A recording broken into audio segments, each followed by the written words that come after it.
साथियों नमस्कार। आज की हमारी कहानी पौराणिक वीर पुरुषों और वीर नारियों की कहानी है, जिसको सुन करके आपके भी रोंगटे खड़े हो जाएंगे। रूपनगढ़ की राजकुमारी चारुमती दीपावली के समय अपने महलों के प्रांगण में रंगोलियां बना रही थी।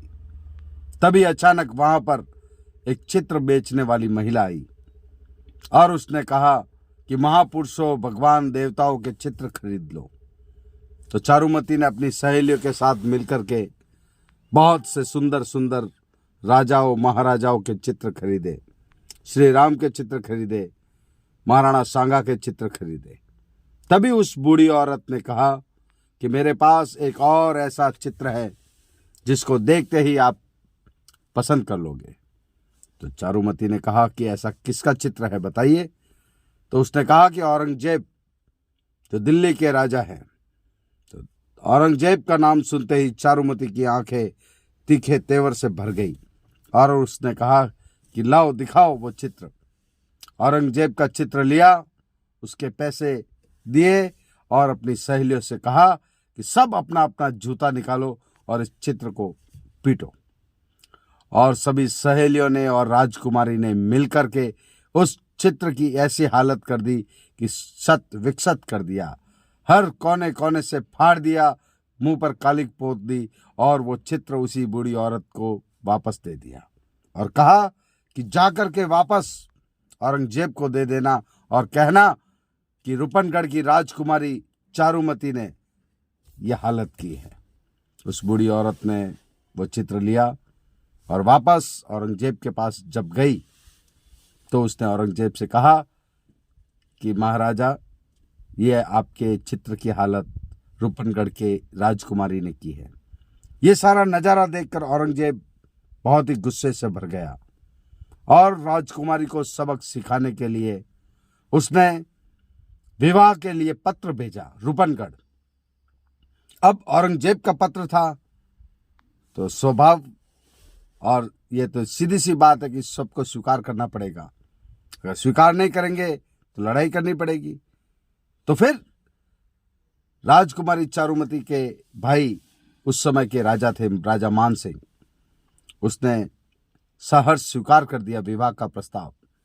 और जब बात चारुमती को पता चली तो उसने अपने भाई से कहा कि भैया, मेरी शादी का प्रस्ताव मेरे बिना पूछे ही आप कैसे स्वीकार कर सकते हो।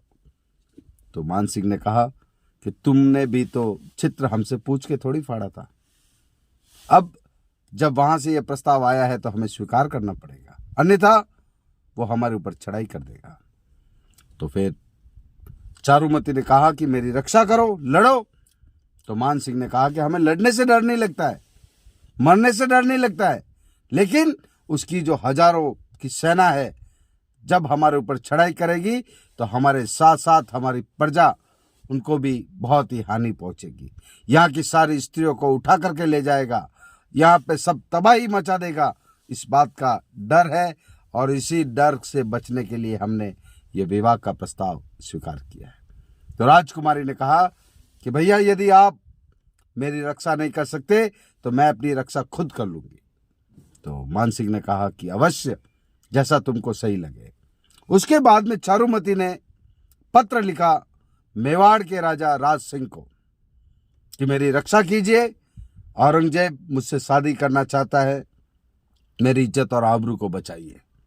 राज सिंह चूंकि बहुत ही वीर बलिष्ठ मेवाड़ का राजा था, उसने अवश्य ही सहायता के लिए स्वीकार और हामी भर दी। और फिर उसने कहा कि आप सिर्फ विवाह की तारीख बताइए, बाकी सब मैं देख लूंगा।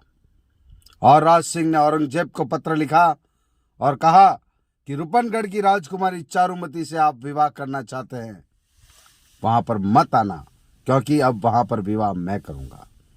तो औरंगजेब ने कहा कि राज सिंह जी, मैं आपका सम्मान करता हूं, आपका मान करता हूं, किंतु अतीत में भी इससे पहले रूपनगर की राजकुमारी चंचल कंवर, जो सोलंकियों की राजकुमारी है, उससे भी मैं विवाह करना चाहता था, किंतु आपने बीच में ही मेरे रोड़ा अटका दिया और आपने उनसे शादी कर ली। उस समय मैंने कुछ नहीं कहा, किंतु इस बार चारुमती से विवाह मैं ही करूंगा। तो राज सिंह जी ने कहा कि यह संभव नहीं है। तो औरंगजेब ने कहा तो फिर युद्ध हो जाए, जो जीतेगा वो विवाह करेगा। और फिर दोनों के बीच में युद्ध का शंखनाद शुरू हो गया। और राज सिंह ने अपने समस्त दरबारियों, सामंतों, सेनापतियों को बुलाया और कहा कि आज एक अबला मेवाड़ को पुकार रही है। तो सभी सेनापतियों ने कहा कि महाराजा, अगर कोई अबला मेवाड़ को पुकार रही है तो हम सब भी तैयार हैं। बताइए कौन सी मुसीबत आन पड़ी है। तो राज सिंह जी ने कहा कि रूपनगढ़ की राजकुमारी चारुमती, जिसने यह पत्र लिख करके हमसे मदद मांगी है। तो सभी तैयार थे। अब तैयार थे तो वहां की सेना तैयार। अब सेना के अंदर सबसे मुख्य आगे की सेना हरावल सेना। और हरावल सेना वह होती है, जब भी युद्ध करने के लिए जाती है तो वह सेना की टुकड़ी जो सबसे आगे रहती है उसे हरावल की सेना कहते हैं। और हरावल का पद सलुम्बर के सामंतों के पास था। तो उस समय सलुम्बर के सामंत थे राजा रतन सिंह। अब राजा रतन सिंह को पता चला कि युद्ध के लिए तैयार होना है, तब उन्होंने कहा कि मेरी तो अभी अभी शादी हुई है बूंदी की राजकुमारी सहलदेव के साथ। अब उससे शादी हुई है, अभी अभी हुई है, तो मैं युद्ध के लिए नहीं जा सकता। तो राजकुमारी ने समझाया, सहलदेव जो कि हाड़ी रानी थी, हाड़ा वंश से संबंध रखती थी, तो उसने समझाया कि देश प्रेम और देश कर्तव्य सबसे पहले है, आपको युद्ध के लिए जाना चाहिए, अन्यथा आने वाली पीढ़ियां क्या कहेगी कि राजकुमारी के प्रेम पास में बंद करके राजा ने युद्ध से मना कर दिया और आपसे हरावल का अधिकार भी छीन सकता है। और जैसे तैसे करके रतन सिंह जी को समझाया। रतन सिंह जी भी तैयार हो गए और गए महाराजा राज सिंह के पास और उन्होंने एक योजना बनाई। और राज सिंह जी ने कहा कि मैं विवाह करने के लिए रूपनगढ़ जाऊंगा और आप सबको औरंगजेब को रोकने के लिए अजमेर जाना है। अजमेर से आगे उसको आने नहीं देना है। और जैसे ही मेरा विवाह हो जाता है, सारे रीति रिवाज खत्म हो जाते हैं, मैं खुद आपके साथ युद्ध लड़ने के लिए आ जाऊंगा। इस बात की सहमति हुई। यह योजना सबने स्वीकार कर ली और युद्ध के लिए निकल पड़े।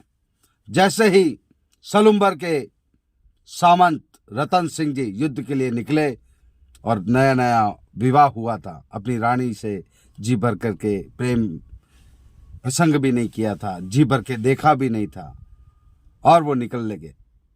अब जैसे ही निकलने लगे तो उसने रानी से कहा कि हे रानी, अभी तो मैंने आपको जी भर के देखा भी नहीं, युद्ध के लिए जाना। रानी बार बार समझा रही थी कि आप इस बात को छोड़ दो, पहले आपका लक्ष्य होना चाहिए युद्ध। तो राजा रतन सिंह निकलने से पहले विजय तिलक निकलवाया और निकल पड़े युद्ध के लिए। थोड़ा आगे गए और वापस उनका घोड़ा ठिठक गया और वापस एक सैनिक को बुलाया और कहा कि महारानी से जाकर के कहना कि मैं युद्ध के लिए जा रहा हूं, युद्ध में यदि आपकी याद आ जाए तो मेरे को कुछ एक निशानी दे देना। तो सेनापति जैसे ही महारानी सिहलदेव के पास गया, जो बूंदी की राजकुमारी थी, हाड़ी रानी थी, उसके पास गया और कहा कि राजा रतन सिंह जी एक निशानी मांग रहे हैं। तो उसके आंखों में खून उतर आया और उसने कहा कि ये राजा अभी से इतना ठिठक रहा है तो आगे जाकर के युद्ध कैसे करेगा। और उसको ये याद आया क्योंकि उसी की बुआ जब उसके पति युद्ध में हार गए थे तो किले के दरवाजे बंद करवा दिए थे और उस वंश से संबंध रखती थी वह हाड़ी रानी। तो उसने कहा सेनापति से कि आओ, मैं आपको एक ऐसी निशानी देती हूँ जो जाकर के अपने राजा को दे देना। उसने म्यान से अब तलवार निकाली और अपनी गर्दन काट करके थाली में रख करके उसको दे दी।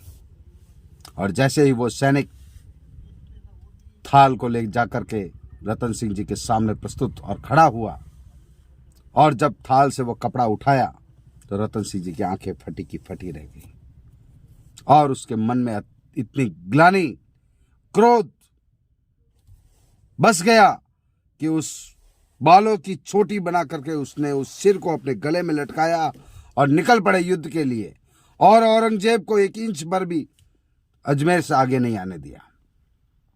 और इसीलिए कहा जाता है, सलुम्बर सामंत ने मांगी सैलानी, सिर काट दे दियो छतरानी। तो ऐसी ऐसी छतरानियां, वीरांगनाएं और वीर नारियां हमारे इतिहास में, इस माटी में बसी हुई है। उनकी वीर गाथाएं हमारे साथ रमी बसी हुई है।